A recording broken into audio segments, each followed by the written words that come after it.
Good evening, everybody. Welcome to the AM Report for HAPS News Network of Now. I'm Alex Mahajer. A very special primetime edition of the AM Report. This evening, we usually go live every morning. Tonight, you get me in prime time. I hope you're all doing well, and I hope you had a fantastic Wednesday. If you're watching on the HAPS app or website, click the award button. Let me know you're enjoying the broadcast. Or if you're watching on Reddit, YouTube, Facebook, Periscope, Twitter, wherever you might be watching, leave a comment. We'll bat around with each other live on air. Tonight, we're going to be talking about Joe Biden's plans for gun in the wake of these two mass shootings that happened in just the last week. And we're going to talk about the filibuster and Biden's new plan for the filibuster. And we're going to talk about some of today's top headlines. All of this and more this evening on the AM Report.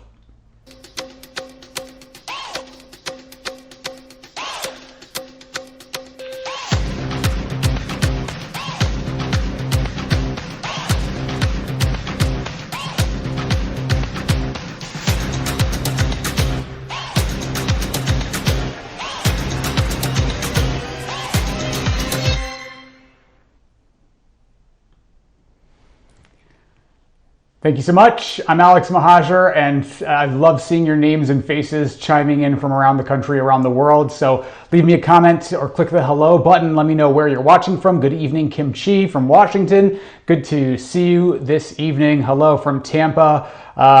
Good to see you, Rada Moore from Tampa. Good to see you. Thank you guys for watching this evening, and let me know what you think as we're going through some of these headlines this evening. We've got a lot to cover, but at the top of the list is President Joe Biden has called for a ban on assault weapons and for federal background checks. This ban happened in the 90s under President Clinton, and it was very effective. And President Joe Biden is calling for that ban and for federal background checks for gun purchases today in the aftermath of the shootings in Atlanta and Boulder. And important things to note about this is that the federal assault weapons ban, which was passed in 1994 under former President Bill Clinton, this ban on assault weapons effectively cut gun deaths in half or more in the 1990s, all the way up through 2004. And then President George W. Bush allowed this legislation to lapse,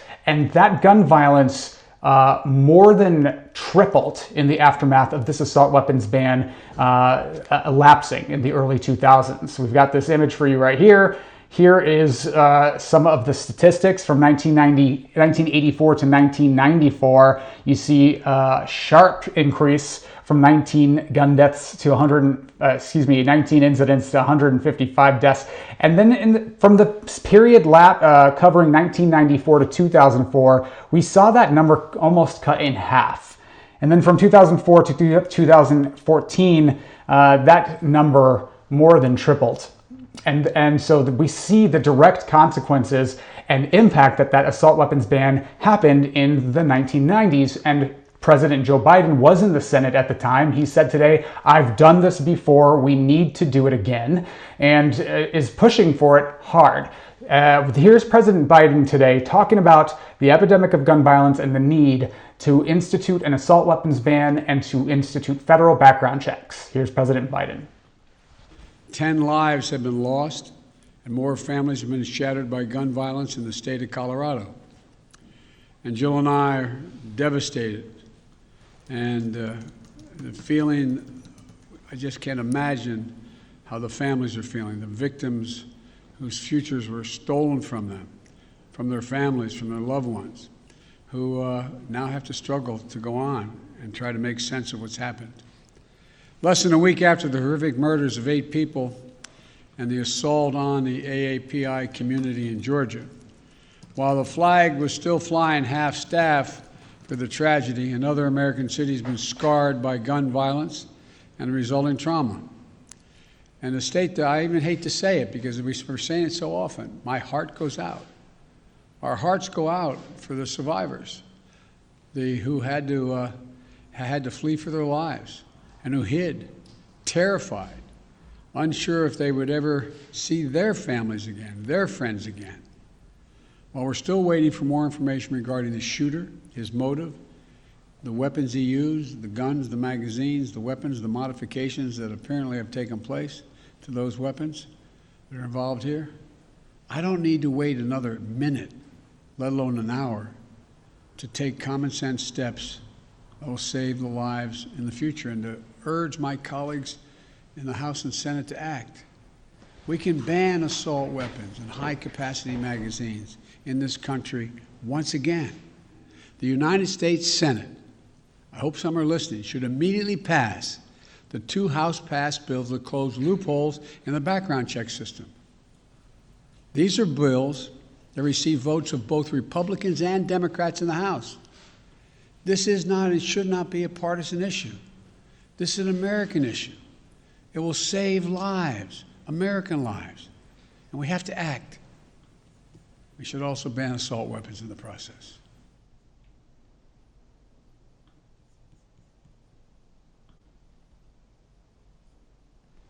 So, President Biden today calling for an assault weapons ban and for federal background checks. And I'll note this, we've kind of been framing this as, oh, well, the coronavirus is declining and we're starting to get back to normal. And so as we've gotten back to normal, and I've argued this, to be fair, and I've got to correct myself because I argued I think it was yesterday, that are we going to a new normal now that the country is reopening? The thing is a study now shows that 2020 was actually the deadliest year for gun violence deaths in decades. Just last year, during the coronavirus pandemic, we just didn't hear a lot about it because we were only hearing about COVID and Donald Trump's shenanigans and the presidential election. I mean, and the Black Lives Matter protests were at the forefront last year, rightfully so, but we didn't hear that 2020 was actually the deadliest year for gun violence in decades.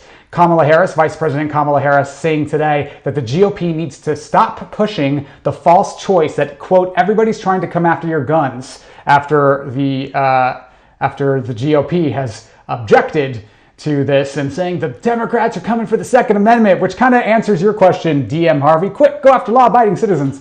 No, we're not going after law-abiding citizens. There's just a contingency of people, actually a majority of people, that believe that weapons of mass destruction shouldn't be on the streets of America.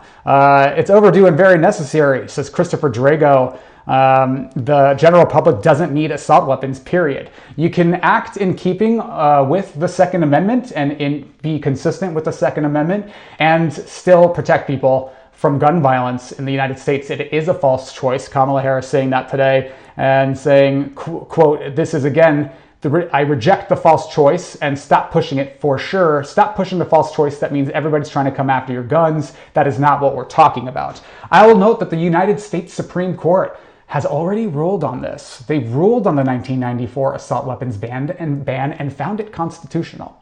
It's found that it does not conflict with the Second Amendment. So all in all, the movement for gun reform is now moving to the legislative phase. The House of Representatives passed 2 bills that would close loopholes in the background check system and make gun transfers between people without licenses illegal. One of the measures was supported by 8 House Republicans.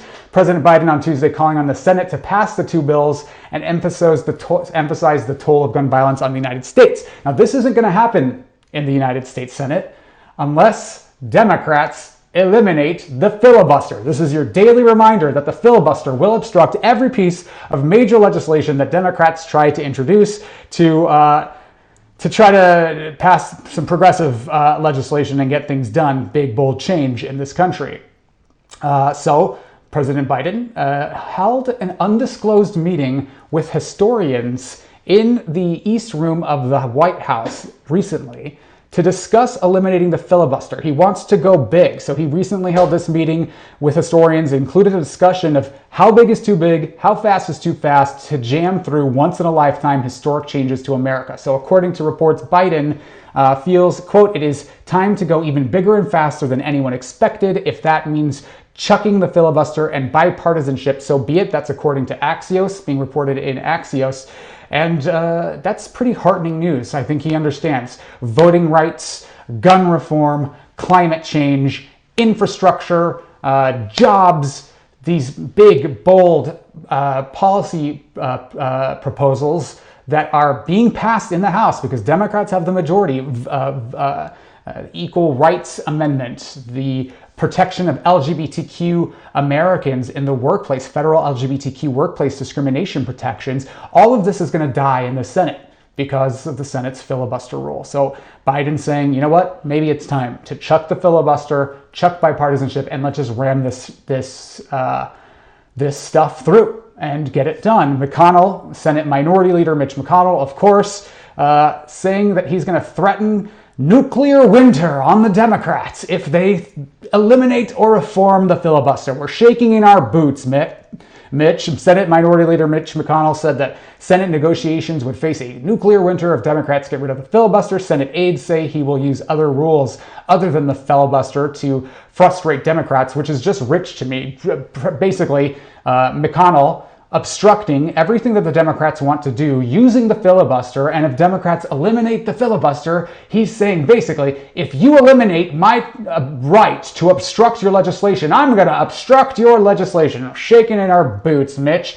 I think President Biden would be smart to eliminate the filibuster and get some Senate Democrats, the ones that are sort of holding out on us here, to at least get some reforms in place so that it is, for instance, returning to the talking filibuster, so that people actually have to stand up and work for the filibuster rather than just clock their objection to a bill on an email and then it dies, which is the current process. What do you guys think about this? We got some comments.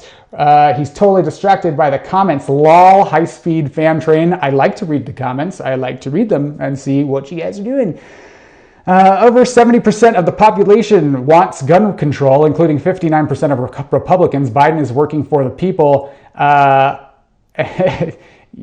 Kim, I think Joe Biden probably feels emboldened because the majority of Americans actually want this legislation, and it's only congressional and Senate Republicans, our elected Republican leaders who are all bought out by the NRA, that are obstructing this kind of legislation from going through. This kind of legislation has broad bipartisan support, and this freaks Republicans in power out because they've got an election coming up in 2 years, and Biden already passed a hugely popular COVID-19 relief bill using budget reconciliation. He has one more opportunity to do that this year. We hear he wants to use that opportunity to pass an infrastructure and jobs bill that's going to be about $3 trillion. It's going to also be transformative. 2 pieces of huge transformative legislation in 1 year.